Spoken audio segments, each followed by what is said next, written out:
Buenas tardes, amigos y amigas televidentes. En este programa dedicado a temas de salud estaremos dialogando, orientando, persuadiendo a la familia también, ¿por qué no?, acerca de un tema poco agradable, sí, porque me refiero al maltrato infantil y sus consecuencias para la salud de los niños y las niñas. Usted, si tiene algún criterio, alguna interrogante sobre este asunto, puede transmitirlo mediante el 3229-3421. Reitero, el 3229-3421 está a su disposición para que usted manifieste su duda, su opinión sobre el tema, el maltrato infantil y sus consecuencias para la salud de los niños. Así que manténgase con nosotros durante estos 27 minutos porque siempre le digo, aquí va a tener información veraz y oportuna de primera mano.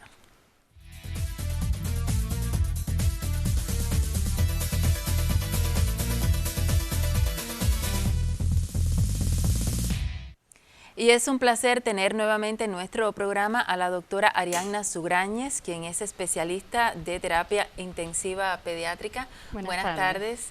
Un placer, como ya decía, tenerte nuevamente aquí con nosotros, doctora Arianna. Y le propongo a usted y, por supuesto, a los amigos televidentes de nuestro espacio de primera mano, comenzar con un material, vamos a decir, que introduce esta temática para luego ampliar en aspectos que son importantes porque, aunque parezca que no, es una realidad presente en el Camagüey de hoy, el tema del maltrato infantil en la infancia. Bueno, reitero, por supuesto es infantil y que tiene consecuencias para los niños y las niñas.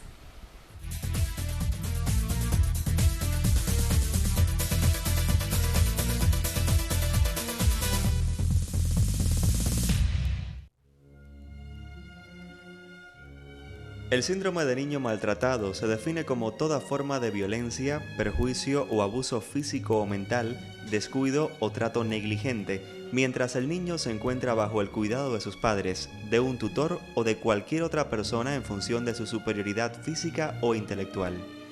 Es en 1962 que la profesión médica reconoce el síndrome del niño golpeado, a pesar de que este fenómeno cuenta con siglos de antigüedad.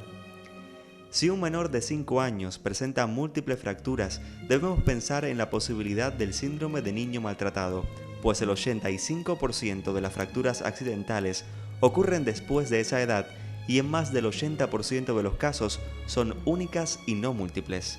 El maltrato infantil muchas veces está asociado con el abuso del alcohol y drogas por parte de los padres, el aislamiento social y la tensión conyugal.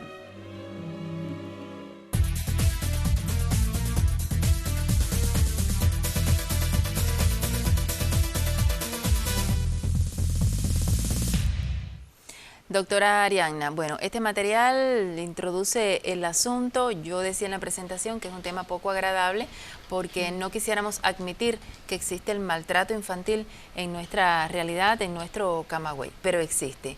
Y ustedes saben que existe porque llegan los casos hasta las instituciones de salud. Primero vamos a referir qué cantidad de niños que se detecta o se sospecha que son víctimas del maltrato infantil.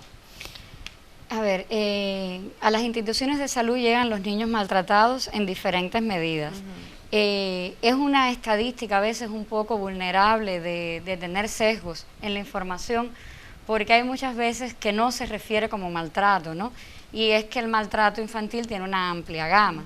Pero bueno, podemos decir que niños que llegan con lesiones graves, se habla, por ejemplo, que en nuestra provincia llegan alrededor de 2 o 3, a veces hasta 4 niños al año, que llegan con lesiones graves que son provocadas, es decir, se sospecha que ocurre maltrato infantil en estos niños. Sin embargo, como le decía, la gama es más amplia y está desde el abuso sexual hasta el abuso psicológico, que a veces es un poco más insidioso y más difícil de determinar en los niños. En países grandes como Estados Unidos se reportan que llegan a los hospitales alrededor de 200.000 niños al año y eso viene representando el pico del iceberg. Porque cuando el niño tiene que llegar a una institución de salud es porque ha ocurrido algo grave, pero ese niño casi siempre ha estado previamente maltratado y se dice en este país que reporta unas estadísticas de alrededor de 1.600.000 niños maltratados en un año. Quiere decir que son muchos los niños que lo sufren, pero los que llegan a las instituciones de salud es la minoría. Incluso estos 200.000 que me refiero son las defunciones por maltrato infantil. Es decir, llegan un poco más de niños, pero llegan 200.000 niños al año a morir por maltrato infantil. En el caso de Camagüey, afortunadamente no tenemos una mortalidad elevada, referida al maltrato infantil premeditado, para decirlo de alguna manera, porque sí sabemos que la segunda causa de muerte secundario a las enfermedades de cáncer y después de la sepsis son es decir, las lesiones no intencionadas, lo que llamamos accidentes. Sí. Y cuando tenemos accidentes graves estamos hablando de negligencia, que es un tipo de maltrato infantil. Como le decía, las estadísticas salen por vertientes diferentes cuando se refieren a lesiones no intencionadas, pero sí tenemos una estadística de alrededor de 3 a 4 niños al año que se reciben con lesiones graves. En este caso, bueno, has dicho de alguna manera algunos tipos de maltrato infantil, sí, pero me gustaría que ampliara en este asunto, porque incluso puede haber algún tipo de maltrato que muchas personas no lo vean como tal. Así mismo es.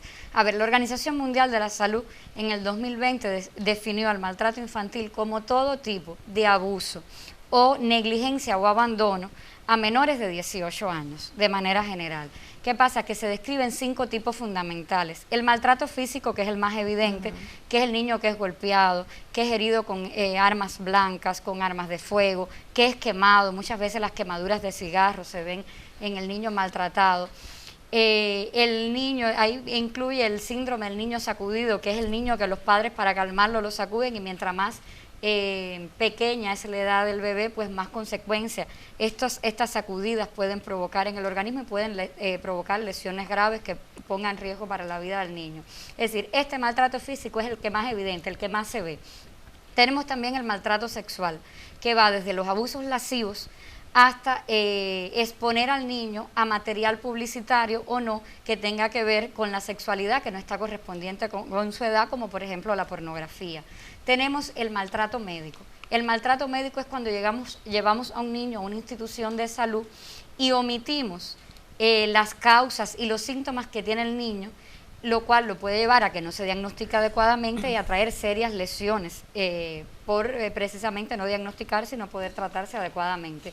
Tenemos el maltrato psicológico, que es uno de los más importantes, porque es el niño que constantemente está sometido a frases donde bajan su autoestima, su capacidad de desarrollarse como persona. Eres un inútil, no eres capaz de hacer las cosas, eres un niño malo. Esto repetido en el tiempo y otros tipos de maltratos físicos que nos referimos a burlas y a otro tipo de frases que son perjudiciales para los niños, están catalogados dentro del maltrato psíquico. Y tenemos el maltrato por abandono. Cuando hablamos de abandono es no ofrecerle a un niño o a un bebé el alimento que necesita, la atención que necesita, la educación, es decir, el niño que es sacado de las instituciones educacionales, el niño que no se le ofrece la atención médica, que no se lleva oportunamente al médico, y el niño que no se le ofrece cobijo y, como le decía, todas las necesidades básicas que necesitan los bebés, que mientras más pequeños, más dependientes son de los padres y de la familia. ¿Qué consecuencias para la salud pueden tener todos estos tipos de maltrato? Bueno, las consecuencias para la salud son múltiples y podemos hablar en consecuencias inmediatas y consecuencias a largo plazo. Dentro de las consecuencias inmediatas, pues por supuesto podemos tener enfermedades graves, ya sea enfermedades de transmisión sexual, golpes graves con lesiones de órganos, ya sea golpes en la cabeza, golpes en los órganos internos, golpes en los pulmones, pérdidas masivas de sangre por lesiones por armas blancas. Tenemos también, como le decía, el síndrome del niño sacudido, que no solo provoca lesiones de la cabeza, sino de la columna vertebral y de la médula espinal, que pueden dejar incluso al niño paralítico, es decir, que puede dejar discapacidad psíquica, discapacidad mental, discapacidad física y, bueno, pues la mayor expresión del maltrato, que es la muerte. Esto es a corto plazo. Las afecciones graves que pueden pasar o no graves, pero que afecten al niño de manera inmediata. A largo plazo vamos a tener afecciones de tipo psicológicas y psiquiátricas, y vamos a tener el síndrome de estrés postraumático. Es decir, se ha visto un aumento del síndrome depresivo y del síndrome ansioso generalizado en los niños que han sufrido maltratos. Se puede observar otros tipos de trastornos psiquiátricos como los intentos suicidas, incluso enfermedades psiquiátricas ya más organizadas que pueden estar detonadas por el maltrato. Y que debuten en otra etapa de la vida, digamos, y que pueden en la debutar adolescencia, en la adultez, incluso. Así mismo, en la adolescencia y en la adultez. E incluso estudios que se han realizado en personas adultas que han referido maltratos en la infancia, se ha visto que aumenta 2 veces el riesgo de diabetes mellitus, aumenta 6 veces el riesgo de enfermedad pulmonar obstructiva crónica, estamos hablando de adulto que fue maltratado en la infancia. Mientras más tipos de maltratos haya sufrido una persona, aumenta el riesgo de sufrir todas estas enfermedades. Y el riesgo aumentado, le decía, para la diabetes, para la enfermedad pulmonar obstructiva crónica, para el cáncer, para las inmunodeficiencias, de manera general, son las que más se ven. Pero además tiene un impacto para la sociedad, porque son personas, es decir, el niño que durante la infancia sufre maltrato tiene un riesgo aumentado de ser una persona con conductas violentas en la adultez y de comportarse de manera violenta. Además de que muchos de estos niños son maltratados precisamente porque en su familia se consumen alcohol o drogas, y entonces son personas que en la adolescencia, en la adultez también van a consumir alcohol o drogas, y bueno, pues esto lo va a llevar a tener otro tipo de enfermedades de comportamientos sociales inadecuados.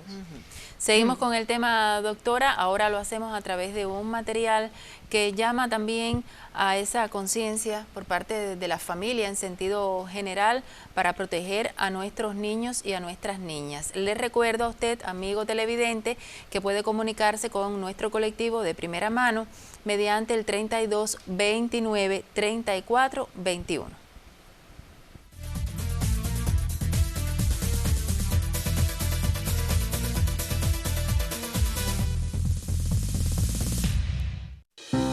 Convertirse en papá o mamá es una experiencia maravillosa, pero nadie dijo que fuera fácil. Tener a un bebé trae grandes cambios a tu vida, distintos retos que hay que saber superar. Entre estos retos está sin duda uno de los más complicados, el llanto. Es normal que los bebés lloren. El llanto de un bebé no tiene por qué significar que le duela algo. Es difícil comprender qué hace que tu bebé llore tanto. Pero no te preocupes. A continuación, vamos a ayudarte a entender mejor qué es el llanto de un bebé y cómo consolarlo. ¿Qué es el llanto del bebé? El llanto del bebé sigue una curva que se inicia en las primeras semanas y tiene un pico a los 3-4 meses. Este periodo lo conocemos como periodo de llanto inconsolable o cólicos del lactante. Además, el llanto suele aparecer durante la tarde o la noche, cuando los padres están más cansados. ¿Qué debo hacer cuando mi bebé llora? El llanto desconsolado de un bebé puede resultar muy molesto para los adultos. Debes tener en cuenta que se trata de un proceso transitorio que tiene final. A continuación te ofrecemos unos pasos a seguir para intentar que tu bebé se calme. Acúnale dulcemente. Acércalo al pecho. Paséalo. Ten en cuenta que estos pasos no siempre funcionan. Es importante mantener siempre la calma. No respondas nunca de forma violenta zarandeando al bebé para intentar que deje de llorar. Si él sigue llorando y tú notas que estás perdiendo la paciencia, asegúrate de que no tiene hambre, frío ni calor. Comprueba que su pañal esté limpio. Déjalo solo en su cuna mientras te tomas un respiro y comprueba cada 10-15 minutos que continúa bien. ¿Por qué no debo zarandear a mi bebé?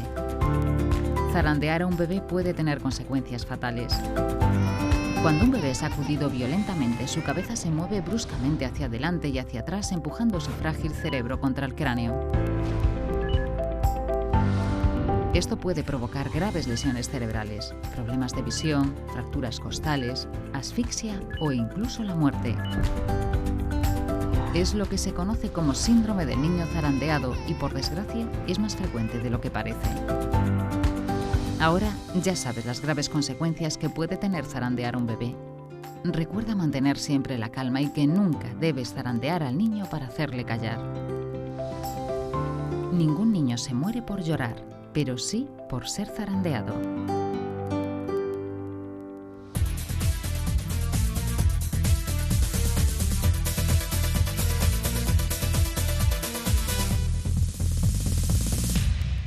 Doctora Arianna, en este material se ha explicado muy bien el síndrome del niño zarandeado, pero a veces sucede que no es que se pierde la calma, a veces es por juego, se alza al niño, ¿verdad? Hasta se suelta, luego se recibe.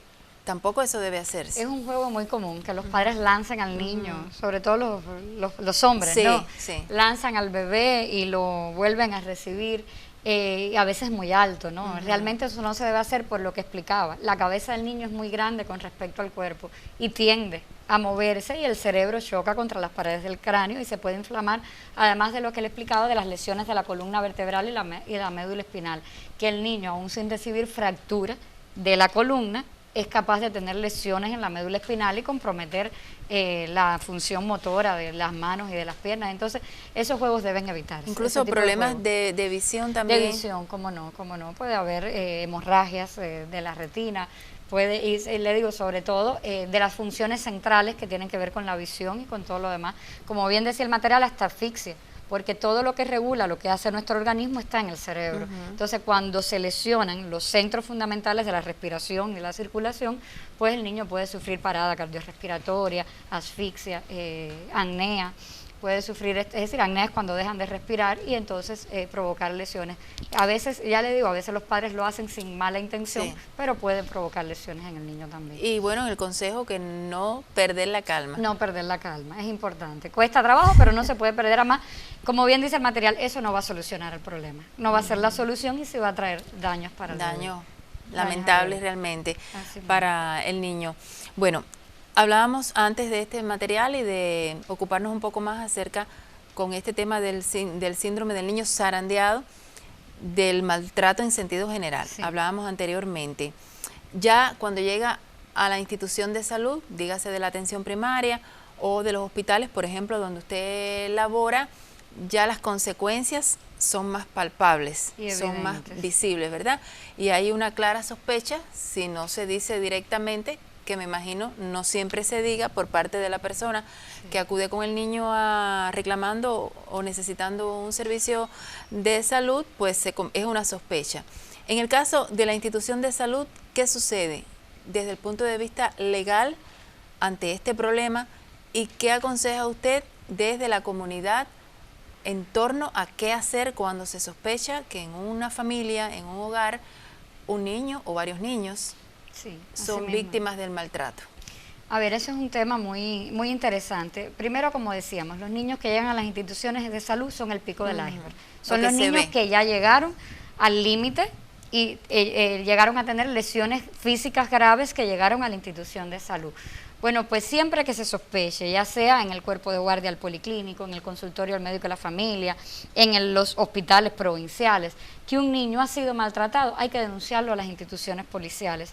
Los niños no tienen voz propia, los niños son incapaces de denunciar, pero además eso le tenemos que poner un segundo punto que es muy importante, que la mayoría de los niños que son maltratados son por sus padres o personas allegadas. Entonces esos niños o tienen temor o tienen vínculos afectivos con esas personas que le impiden hacer la denuncia. Siempre que se sospeche que un niño está maltratado, hay que hacer la denuncia, porque es la manera de parar el maltrato que puede estar ocurriendo desde tiempo antes. Esto es ya cuando ocurre. Entonces hay que tener un alto nivel de sospecha.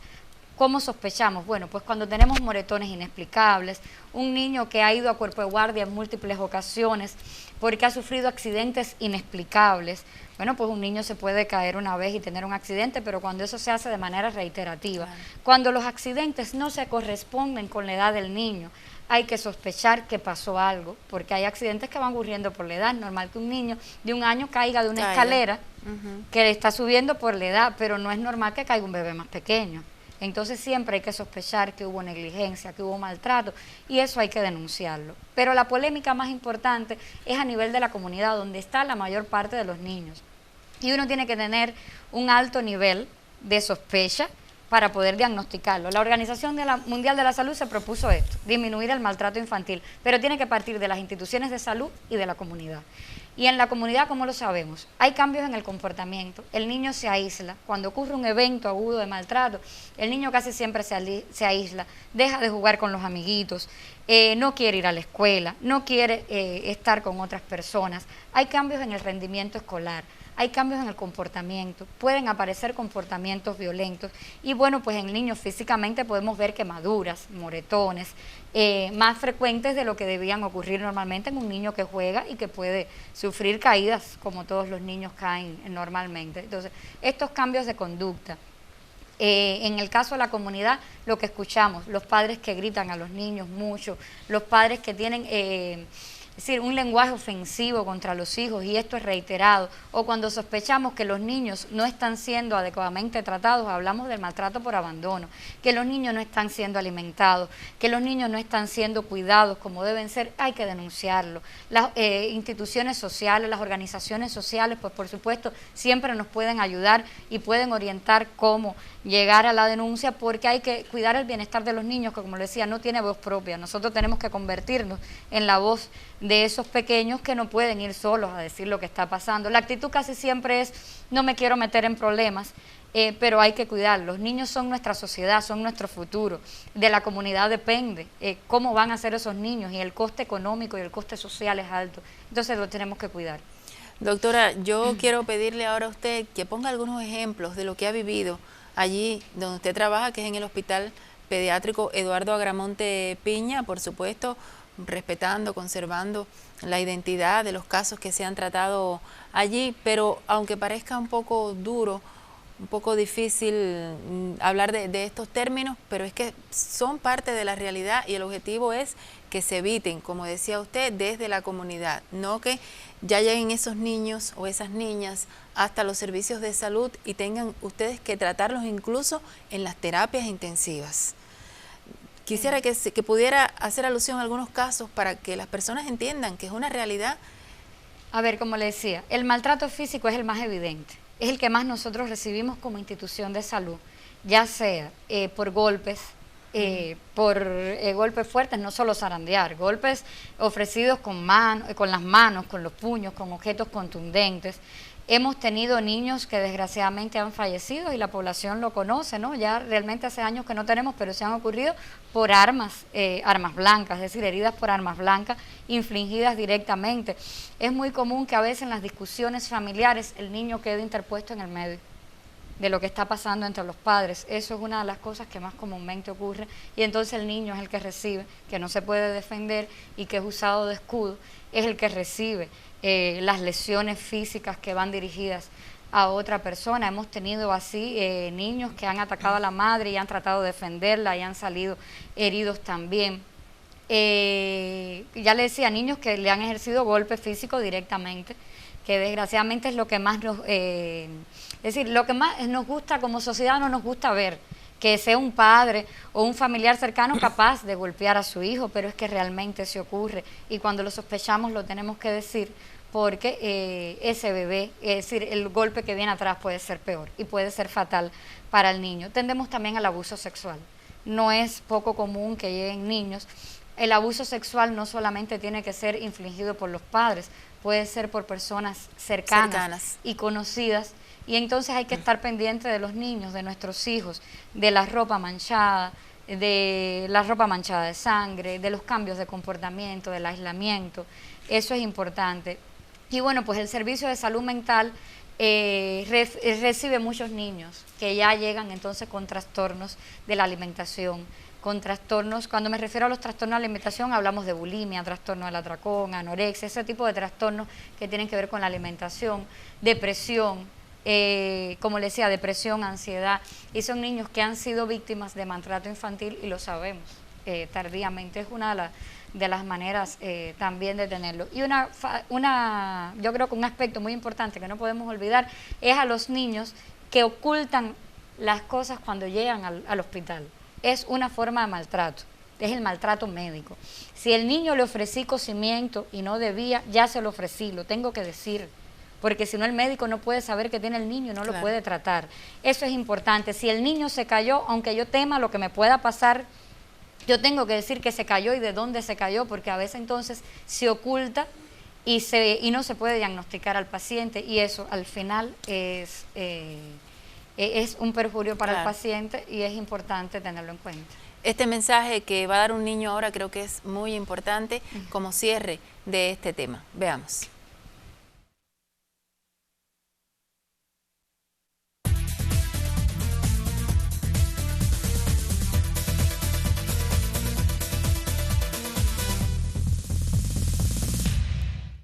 Queridos papá y mamá, mi tarea es hacerles esta carta. Quiero decirles que mi corazón está muy triste. Sé que están ocupados y cuando llegan a la casa vienen bravos y se desquitan conmigo. Juego fútbol en la sala y no recojo mi ropa, pero no me traten mal. Es que los gritos me asustan y lloro. No quiero estar más triste y por si no me vuelvan a pegar. Ayer me dolió mucho.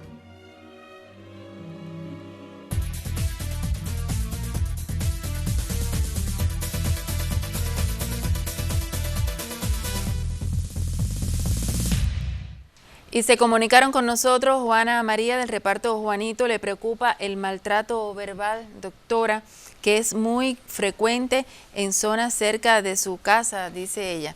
Y bueno, lo vemos también en otros lugares. Cómo no. Marta Salinas dice que el tema es muy interesante, muy sensible, que es importante que la familia tenga en cuenta todas estas recomendaciones. Felicita a nuestro colectivo, muchísimas gracias. Y Fausto Pérez Vega dice gracias a la Federación de Mujeres Cubanas y los factores de la comunidad que han ido dando respuesta y ocupándose de este tema, pero que sabemos deben continuar. Muchísimas gracias, doctora, por todas sus explicaciones, estas reflexiones a la familia camagüeyana, porque el tema del maltrato infantil no es algo ajeno a nuestra sociedad, lamentablemente.